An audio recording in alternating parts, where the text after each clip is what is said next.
at umangat ang Pilipinas muli. Ano po? Kapag ka nakita nila na etong tao na to, tama pala ito, no? Kahit na ayaw natin dati dito, okay naman pala yung pamamalakad niya. Sige, respeto natin at suportahan natin. Susuporta ho. Yung mga DDS, hindi. Hindi na nga ho nakakakuha ng suporta sa kanila. Yung iba po parte pa ng gobyerno, nagiging pabigat pa ho. No? Tapos kung ano-ano pa sasabihin. Kung ano-ano pa yung ibabatikos kay Pangulong Bongbong Marcos. O di po ba? Kaya ang tawag dyan sa mga yan ay mga pogosisyon. Balita, di ba? Yung ginamit daw po, di umano, na pondo sa pangangampanya ng Vice Presidente nung taong 2022, galing daw sa Pogo. No? At galing daw doon sa mga malalaking lord ng mga ipinagbabawal na gamot. Ayan po yung isa sa sasagutin ng Vice Presidente sa impeachment, mga bossing. Magkakaalaman po dyan. Speaking of magkakaalaman, sige ho mga kababayan. No? Eto na nga po. Nagkaalaman na yung Kiko Barsaga. Kasi ang concern ko for you, Kong Kiko, lahat ng mga ibabato. Tingin ko madami sa inyo napanood na ho ito No? Yung debate ni Kiko Barsaga, no? Yung debate ni Kiko Barsaga versus ni Attorney Palsis, mga bossing. Napakasimple, napakadali nung tanong, mga kababayan, ni Palsis, no? Kiko Barsaga, nagnakaw ka ba? Yun lang hindi masagot, mga kababayan. Hindi masagot. Eto, panoorin po muna natin bago ako magbigay ng reaction o komento dito. But yung original na gagamitin namin is yung from the 2025 elections and the illegal lobbying that was used there. Yes, pero ako kasi ang concern ko for you, Kong Kiko, lahat ng mga ibabato mo, ibabalik sa family mo. Okay. Lahat ng itatanong kay lahat ng itatanong ni Kiko Barsaga ibabalik, no?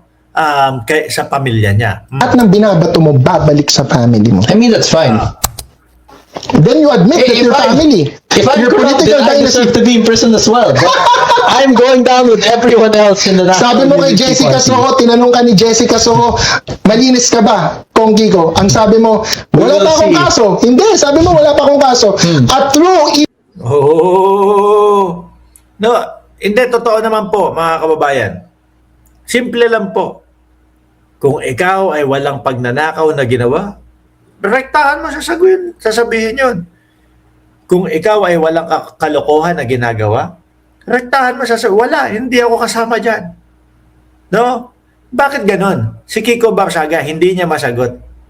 Nagnakaw ka ba, Kiko Barsaga? Sa panahon na ikaw ay nanunungkulan o sa panahon na ikaw ay may kapangyarihan. Wala, ayaw siya, hindi sinasagot. Baka nagnakaw ho, mga bossing. innocent person would have said, yes, malinis ako. Ako, tanong mo ko, Attorney Clint, sa barangay, Oo, ganun lang ho, di ba? Pag tinanong ko si Ma'am Crisos, ikaw Ma'am Crisos, nagnakaw ka ba? Sagot niya, rekta. Aba, hindi No, rektahan. Yung kay Kiko, paikot-ikot ho may paligoy-ligoy malinis ba ako? Yes! Wala kaming SOP dun. Yes, but like everyone you ask, kung tatanungin mo si So, Martin malinis Romualdez, ka ba? No, malinis ka tatanungin ba? mo si Martin Romualdez kung malinis siya, anong sasabihin niya? Sandali. Tingnan nyo, nagtuturo. Ano po? Ang usapan ang tanungan yung silang dalawa. Tapos biglang, tanungin natin si Martin Romualdez. Susunod po nating topic, Martin Romualdez at Kiko tuloy, Francis, Chis Escudero, mga kababayan. Bakit ilalayo mo? Ganyan po kasi ang style ng mga DDS. Kapag ka po tinatanong at hindi masagot, malayo ang sagot. Kaya nga po yung Rodante Marcoleta, kung maalala nyo po. Di ba?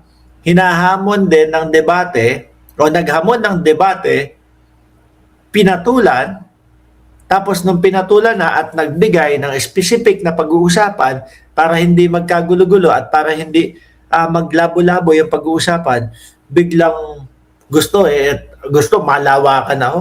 Bakit? Kasi style po yun. No?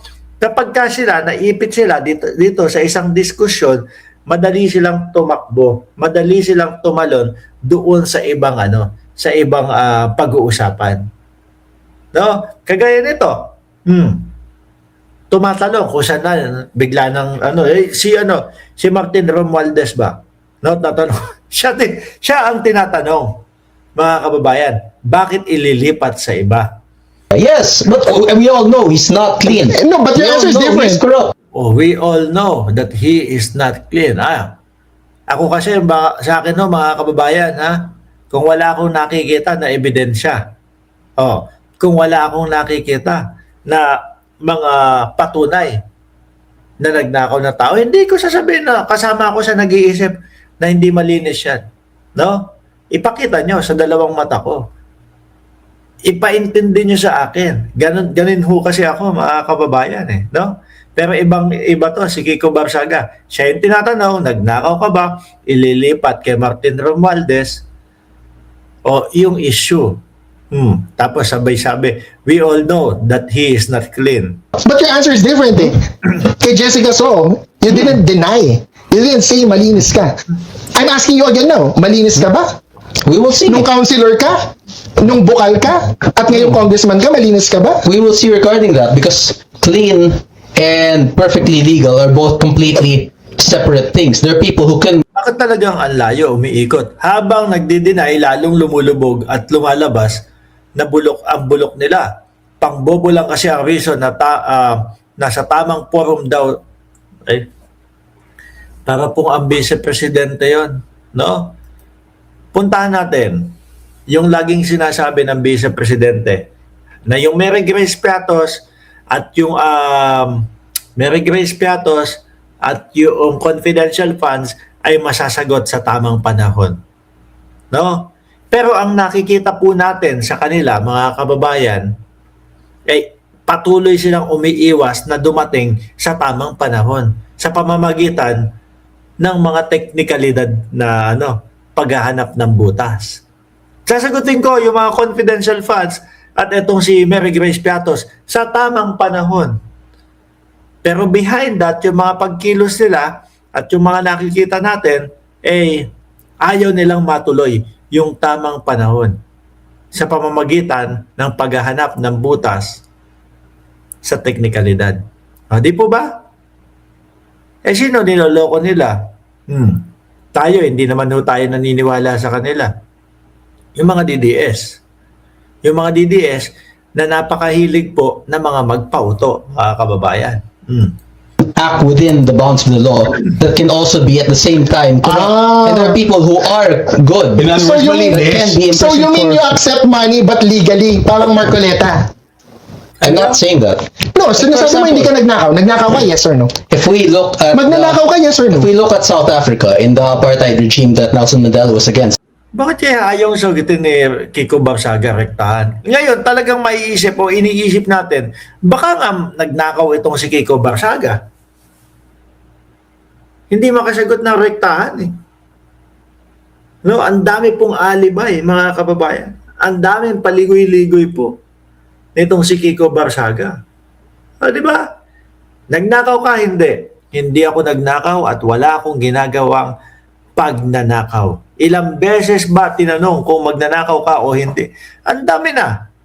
Paulit-ulit. Di ho ba? Hindi siya makasagot. Paligoy-ligoy siya. he was imprisoned for 27 years regarding that, right? So It's a simple from that question for me. perspective- May SOP ka ba? Or nagnakaw ka nung counselor ka ng DASMA? From that perspective, Ngayong congressman ka, magnanakaw ka o hindi? from that perspective, the law can be applied to good people where they can be guilty even though they are innocent. And at the same aspect, innocent people can be, guilty people can be Ang haba ng paliwanag. Ang rekta ng tanong. Rektang sagot lang din. No, hindi ako nagnakaw. Ganun lang yun.